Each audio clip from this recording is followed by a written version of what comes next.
Est-ce que nous pouvons considérer Dieu comme un influenceur, ces influenceurs de ce siècle à l'heure actuelle, ou c'est eux qui font la pluie et le beau temps, en question de la mode, en question de beaucoup de choses qui se passent actuellement.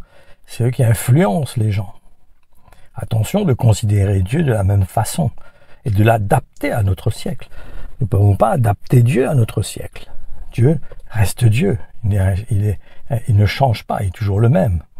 Sa façon d'agir, sa façon de penser, sa façon de juger, sa façon d'aimer ne change pas, elle est toujours identique. C'est la puissance du Saint-Esprit, quand il vient en nous, qui nous influence.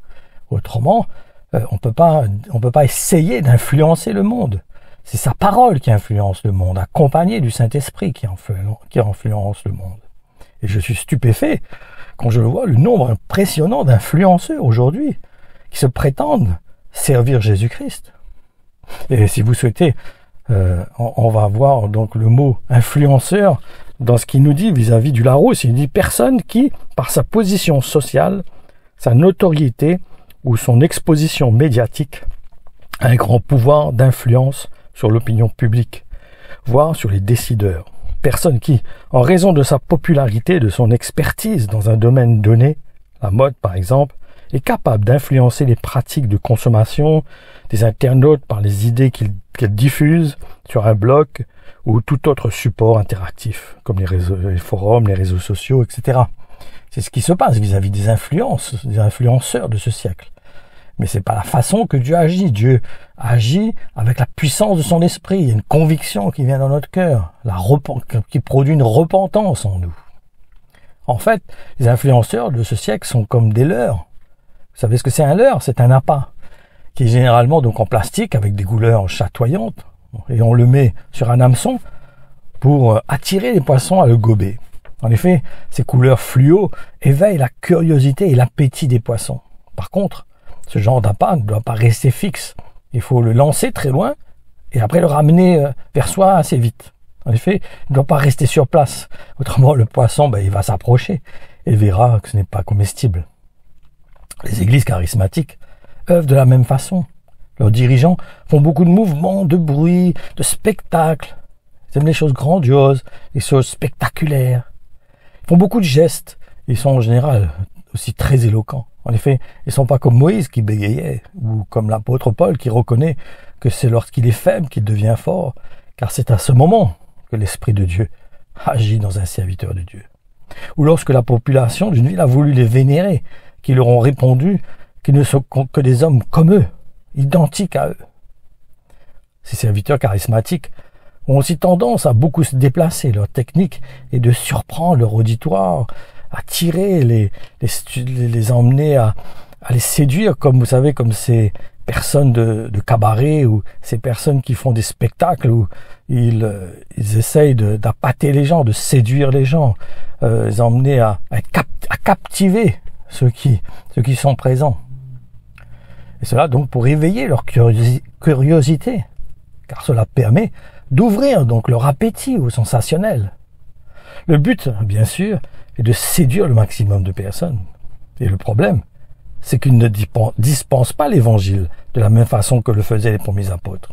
Et du reste, ils n'agissent pas du tout de la même manière qu'eux. Ces églises charismatiques utilisent le spectacle afin de distraire, ceci pour séduire. Pour moi, je vois ces églises comme des discothèques, une boîte de nuit. Leur manière d'agir s'apparente en effet aux influenceurs de ce siècle, qui ont comme motivation, comme le mot l'exprime, d'influencer les pensées, afin de les pousser à gober leurs belles paroles, pour les séduire. Ils cherchent donc à émoustiller la curiosité de l'homme. Du reste, c'est de cette façon que le diable œuvre au travers du péché. En effet, voyons cela dans Jacques 1, 13 et 15. Que personne en présence de la tentation ne dise « c'est Dieu qui me tente et me pousse à faire le mal ». Dieu lui-même est inaccessible à la séduction du mal. Il ne va donc pas pousser les autres à le commettre. Non, Dieu ne tente personne. Voilà plutôt ce qui se passe. Lorsque nous sommes tentés, ce sont les mauvais désirs que nous portons en nous, qui nous appâtent, nous séduisent et nous entraînent. Or, le mauvais désir, si nous lui cédons, conçoit et donne naissance au péché. Celui-ci, à son tour, une fois parvenu à son plein développement, engendre la mort. De plus, je me demande si les personnes qui se laissent séduire ont déjà vu ces avertissements que nous allons lire dans la parole de Dieu. Par exemple, dans 2 Corinthiens 11, 13, 14. Mais ils ne risquent pas de le faire, c'est-à-dire d'annoncer l'évangile gratuitement, car ces gens-là sont de faux prophètes, des ouvriers malhonnêtes, déguisés en apôtres du Christ. Cela n'a rien d'étonnant, leur maître lui-même, Satan, ne se déguise-t-il pas en ange de lumière? Tite 1, 11, il faut leur fermer leur bouche, car ils bouleversent des familles entières en enseignant par vil intérêt des doctrines qui ne correspondent pas à la vérité. Le pire, en réalité, c'est que certains de ces faux prophètes ne sont pas vraiment conscients de ce qui les anime. C'est triste à dire, mais c'est une réalité. En effet, ils sont persuadés, pour eux, certains de ces serviteurs de Dieu, ils font vraiment le service, ils servent vraiment Dieu. Ma conclusion est évident que Dieu n'est pas comme ce qu'on appelle aujourd'hui influenceurs.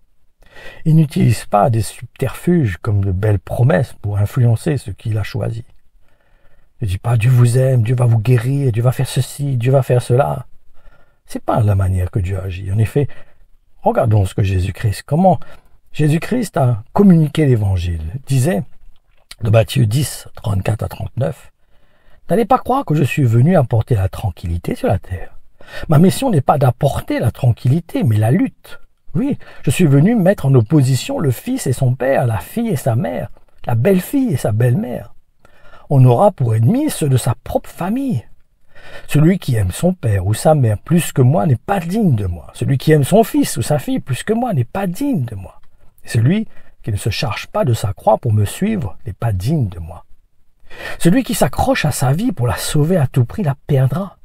Celui qui perd à cause de moi la sauvera. » Donc c'est important pour nous donc de comprendre que Dieu n'agit pas comme les gens de ce monde. On peut pas se baser sur ce que le monde fait, sur notre manière de considérer comment Dieu agit.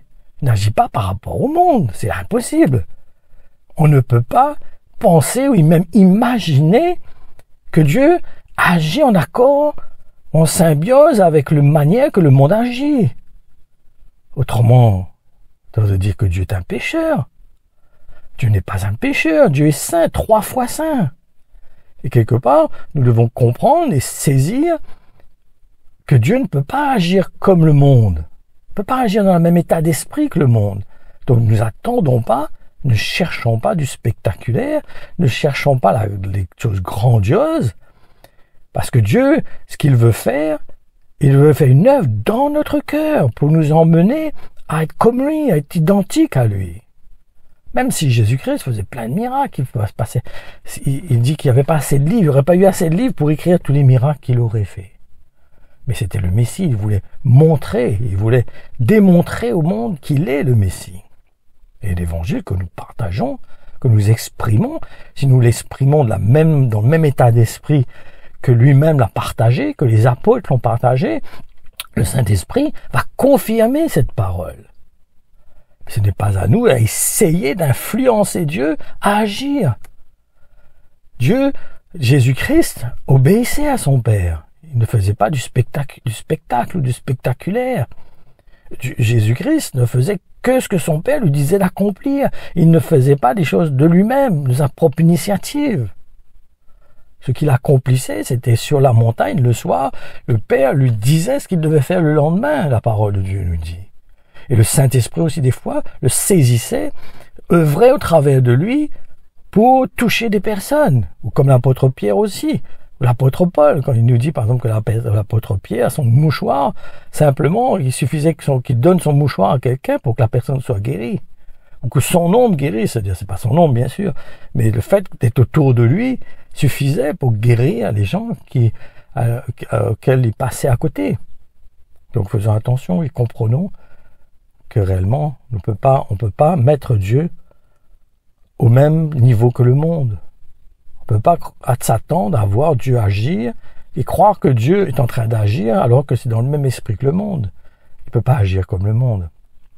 Dieu a sa façon d'agir, a son jugement, a son cœur, sa manière de faire. Et nous avons juste besoin de collaborer avec lui et laisser l'Esprit de Dieu nous conduire. Voilà, soyez bénis.